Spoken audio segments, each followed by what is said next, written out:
নিবনুৱা যুৱক যুৱতীয়ে নিজক স্বনিৰ্ভৰশীল কৰি গঢ়ি তুলিবলৈ দুখীয়া লোকসকল সক্ষম নহয়। সেয়েহে বিটিচি চৰকাৰৰ স্কিল এমপ্লয়মেণ্ট আৰু DUD আৰু তথ্য কাৰিকৰী বিভাগৰ অধীনত ইতিমধ্যে 3 মহীয়া টেইলৰিং আৰু ইলেক্ট্ৰনিক্সৰ প্ৰশিক্ষণ সম্পূৰ্ণ হোৱা উপলক্ষে বুধবাৰে NRDS ছিনিয়ৰ ছেকেণ্ডাৰী স্কুল প্ৰাংগণত আয়োজন কৰা এখন সভাত বিটিচিৰ EM উইলছন হাজদাই মুখ্য অতিথি হিচাপে উপস্থিত থাকে। EM হাজদাই ইতিমধ্যে প্ৰশিক্ষণ সম্পূৰ্ণ কৰাসকলক চিলাই মেচিন, গ্ৰিল মেচিন আদি বিতৰণ কৰে। সভাত বিটিচিৰ স্কিল এমপ্লয়মেণ্ট বিভাগৰ CHD প্ৰাঞ্জিত দাস, বিভাগটোৰ এডভাইজাৰ ৰঞ্জন কুমাৰ বৰুৱা, সমাজকৰ্মী জ্যেষ্ঠ সাংবাদিক দীপেন ডেকা আৰু NRDS গ্ৰুপ অৱ ইনষ্টিটিউটৰ MD সুবীৰ চৰকাৰ আদি উপস্থিত থাকে আৰু ভাষণ প্ৰদান কৰে। North east live today, Khoirabari.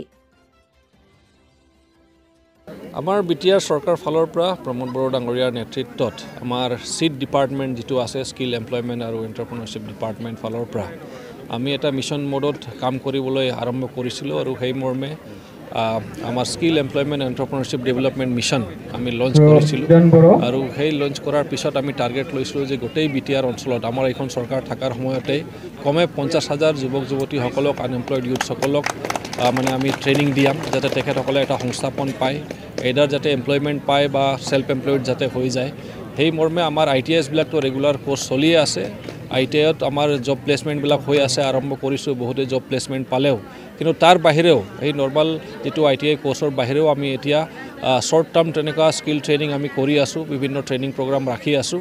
সেই মৰ্মে আমাৰ বিভিন্ন ট্ৰেড, বিভিন্ন জব ৰোলৰ ট্ৰেইনিং বিভিন্ন জাগাত গোটেই বিটিআৰত চলি আছে। আজি ইয়াত আমি খৈৰাবাৰীত আহিছোঁ।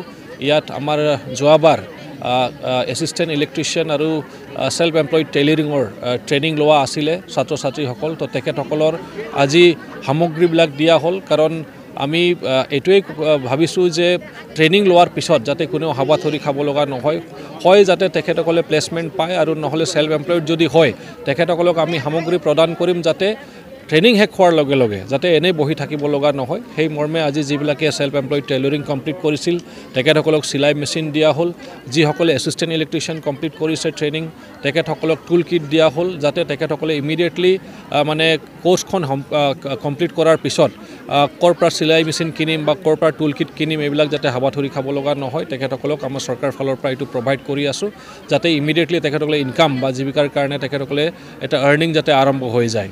তো এইখিনিয়ে আমাৰ আজি প্ৰগ্ৰাম আছিল আৰু নতুন প্ৰগ্ৰাম আকৌ আৰম্ভ হ'ল।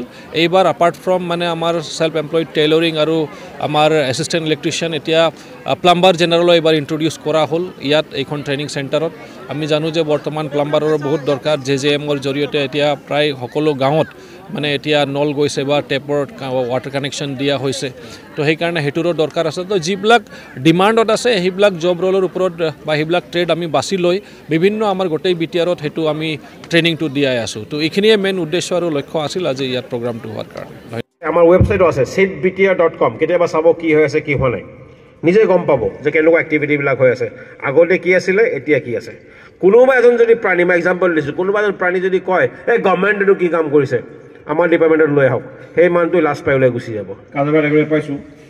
তাৰমানে কি হয় আমাৰ টেইলৰিং বুলি ক'লে মাইণ্ডত কি কথাটো আহে, লেডিজে টেইলৰিং কৰিব। ইলেক্ট্ৰিচিয়ান বুলি ক'লে কি ভাবোঁ, জেণ্টছে কৰিব ন। তাৰমানে আমাৰ কিমান বেয়া চিন্তা, হয় নাই? চিন্তাটো ভালনে বেয়া? ভাগ হিচাপে সেই সপোনটো লাহে লাহেকৈ বাস্তৱ ৰূপত চাই মানে মনত এটা ফূৰ্তিৰ এটা জোৱাৰ বা এটা আনন্দৰ এটা মানে চিন্তাধাৰা বা দিশ এটা পাইছোঁ। আৰু লগতে আমি এইটোৱে ক'ব বিচাৰিছোঁ যে আপোনালোকক লৈ যি সপোন আমি চাইছোঁ সেইটো সঁচাকৈ কোনোবাই আমাক প্ৰেৰণা দিছে।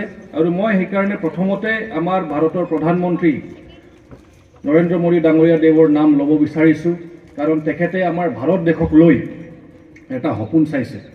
আৰু সেই সপোনটোৱে হৈছে কি যে ভাৰতবৰ্ষখন এখন উন্নত দেশ হ'ব লাগিব, বিকশিত ভাৰত যাক কৈ আছে, যিটো আমাৰ কেইদিনমান আগত আমি শুনিছোঁ বিকশিত ভাৰত সংকল্প যাত্ৰা হৈ গ'ল। যে আমি সকলোৱে এটা সংকল্প ল'ব লাগিব, এটা দায়িত্ব ল'ব লাগিব যে আমাৰ দেশখনক আমি আগুৱাই লৈ যাম। কিন্তু আমাৰ দেশখনক যদি আমি আগুৱাই লৈ যাব বিচাৰোঁ তেনেহ'লে সকলোৱে নিজৰ দায়িত্ব কেনেকৈ পালন কৰিম, সকলোৱে। আৰু ছাৰক আমাৰ অনুষ্ঠানৰ ফালৰ পৰা এখন আৰ্ণাৰে আমি সম্বৰ্ধনা জ্ঞাপন কৰিছোঁ। আপোনালোকে এটা অৰ্গেনাইজেশ্যনত আহে, সেই অৰ্গেনাইজেশ্যনটোৰ বিষয়ে জানাৰ কাৰণে চেষ্টা কৰিব। তো জানিব লগা হ'লে আমি ট্ৰেইনাৰৰ পৰা জানিব পাৰোঁ, টিচাৰৰ পৰা জানিব পাৰোঁ, বা মেনেজমেণ্টৰ যিখিনি মানুহ থাকে তেওঁলোকৰ পৰা জানিব পাৰোঁ। ইয়াতকৈ আৰু ডিটেইলছ যদি আমি জানিব লাগে, যিহেতু এতিয়া ইণ্টাৰনেটৰ যুগ, আমি চিম্পল মোবাইলত যাই পিনে NRDS বুলি চাৰ্চ কৰোঁ, যদি NRDSৰ ডিটেইলছ ওলাই আহে। NRDS জন্ম কেতিয়া হৈছিল, কি কি কাম কৰি আছে, কিমানটা কলেজ আছে, ক'ত কি আছে, গোটেইখিনি বস্তু, ডাইৰেক্টৰ্ছ কোন, তাতে কাৰ কি পজিশ্যন, কাৰ কি নাম্বাৰছ। এতিয়া সে কোনোবাই যদি বিচাৰি থাকে যে মই ডাইৰেক্টৰ ছাৰৰ নাম্বাৰটো পালে ভাল আছিল, কাৰো পৰা বিচাৰিব নালাগে, আপুনি নেটত গ'লেই পাই যাব। মানে 2014ত মিনিষ্ট্ৰী অফ স্কিল ডেভেলপমেণ্ট বুলি এটা মিনিষ্ট্ৰী ফৰ্ম হৈছিলে। তো তেতিয়াৰ পৰা যিসকল ল'ৰা ছোৱালী পঢ়া শুনা কৰি পিনে NI আছে, এতিয়া হাই ছেকেণ্ডেৰী পাছ কৰি, মেট্ৰিক পাছ কৰি, বা বিশিষ্ট সাংবাদিক শ্ৰীযুত দীপেন ডেকা ছাৰক খন্তেক সময় নিজৰ থিয় দি নিজৰ চিনাকি দিবলৈ মই জনাইছোঁ। ছাৰক আমি এখন আৰণেৰে সম্বৰ্ধনা জ্ঞাপন কৰিছোঁ।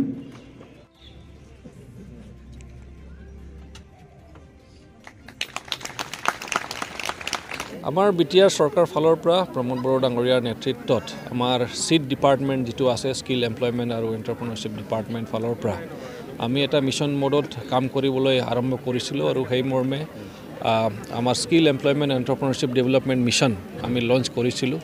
আৰু সেই লঞ্চ কৰাৰ পিছত আমি টাৰ্গেট লৈছিলোঁ যে গোটেই BTR অঞ্চলত আমাৰ এইখন চৰকাৰ থকাৰ সময়তে কমে 50,000 যুৱক যুৱতীসকলক, আনএমপ্লয়ড ইউথসকলক মানে আমি ট্ৰেইনিং দিয়াম, যাতে তেখেতসকলে এটা সংস্থাপন পায়, এইডাৰ যাতে এমপ্লয়মেণ্ট পায় বা সেল্ফ এমপ্লয়ড যাতে হৈ যায়। সেই মৰ্মে আমাৰ ITISবিলাকতো ৰেগুলাৰ কোৰ্চ চলিয়ে আছে। ITIত আমাৰ জব প্লেচমেণ্টবিলাক হৈ আছে, আৰম্ভ কৰিছোঁ, বহুতে জব প্লেচমেণ্ট পালেও।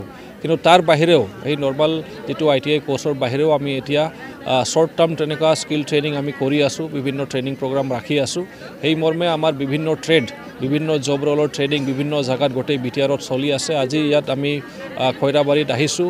ইয়াত আমাৰ যোৱাবাৰ এছিষ্টেণ্ট ইলেক্ট্ৰিচিয়ান আৰু সেল্ফ এমপ্লয়ড টেইলাৰিঙৰ ট্ৰেইনিং লোৱা আছিলে ছাত্ৰ ছাত্ৰীসকল। তো তেখেতসকলৰ আজি সামগ্ৰীবিলাক দিয়া হ'ল, কাৰণ আমি এইটোৱেই ভাবিছোঁ যে ট্ৰেইনিং লোৱাৰ পিছত যাতে কোনেও হাবাথুৰি খাব লগা নহয়, যাতে তেখেতসকলে প্লেচমেণ্ট পায়, আৰু নহ'লে সেল্ফ এমপ্লয়ড যদি হয় তেখেতসকলক আমি সামগ্ৰী প্ৰদান কৰিম, যাতে ট্ৰেইনিং শেষ হোৱাৰ লগে লগে যাতে এনেই বহি থাকিব লগা নহয়। সেই মৰ্মে আজি যিবিলাকে সেল্ফ এমপ্লয়ড টেইলৰিং কমপ্লিট কৰিছিল তেখেতসকলক চিলাই মেচিন দিয়া হ'ল, যিসকলে এছিষ্টেণ্ট ইলেক্ট্ৰিচিয়ান কমপ্লিট কৰিছে ট্ৰেইনিং তেখেতসকলক টুল কিট দিয়া হ'ল, যাতে তেখেতসকলে ইমিডিয়েটলি মানে কোৰ্চখন কমপ্লিট কৰাৰ পিছত ক'ৰ পৰা চিলাই মেচিন কিনিম বা ক'ৰ পৰা টুল কিট কিনিম এইবিলাক যাতে হাবাথুৰি খাব লগা নহয়, তেখেতসকলক আমাৰ চৰকাৰ ফালৰ পৰা এইটো প্ৰভাইড কৰি আছোঁ, যাতে ইমিডিয়েটলি তেখেতসকলে ইনকাম বা জীৱিকাৰ কাৰণে তেখেতসকলে এটা আৰ্নিং যাতে আৰম্ভ হৈ যায়।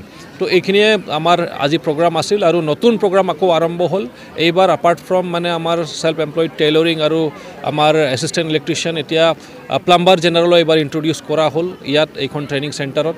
আমি জানো যে বৰ্তমান প্লাম্বাৰৰো বহুত দৰকাৰ, JJMৰ জৰিয়তে এতিয়া প্ৰায় সকলো গাঁৱত মানে এতিয়া নল গৈছে বা টেপৰ ৱাটাৰ কানেকশ্যন দিয়া হৈছে। তো সেইকাৰণে সেইটোৰো দৰকাৰ আছে। তো যিবিলাক ডিমাণ্ডত আছে সেইবিলাক জব ৰোলৰ ওপৰত বা সেইবিলাক ট্ৰেড আমি বাছি লৈ বিভিন্ন আমাৰ গোটেই BTRত সেইটো আমি ট্ৰেইনিংটো দিয়াই আছোঁ। তো এইখিনিয়ে মেইন উদ্দেশ্য আৰু লক্ষ্য আছিল আজি ইয়াত প্ৰগ্ৰামটো হোৱাৰ কাৰণে।